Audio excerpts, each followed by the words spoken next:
Why would anyone think it's a good idea to be afraid of God?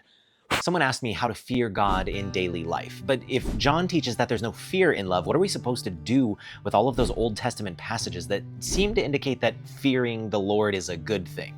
In order to do this, we need to unpack two Hebrew words that both get translated as fear in the Hebrew Bible. Pachad is the type of fear that's associated with dread or terror. If you pachad something, you want to run away from that thing. You want to stay small and you want to stay safe. Yirah is the type of fear that's associated with awe or reverence. You want to bask in the presence of something that you yirah, even though it's overwhelming and intimidating, but because it's holy and it can transform you.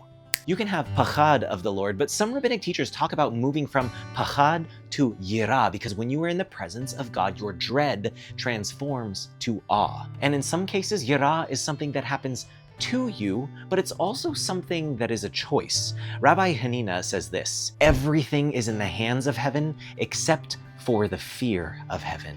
This type of fear is chosen. While many of us think that our emotions are beyond our control, there are actions that you can take and there are thoughts that you can think that will actually shape your emotions and experiences.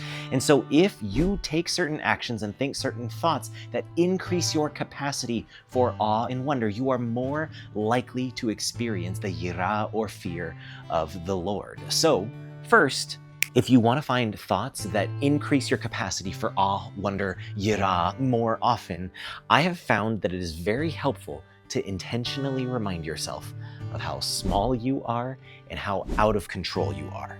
Now, that sounds like a bummer, but it's true. You can't make your heart beat. You didn't get to choose the family you were born into. The things that happen all day long are wildly out of your control. And when you think about the span of your life here on earth, we as human beings are a flash in the pan. Or as the Kohelet put it, we are mere vapor.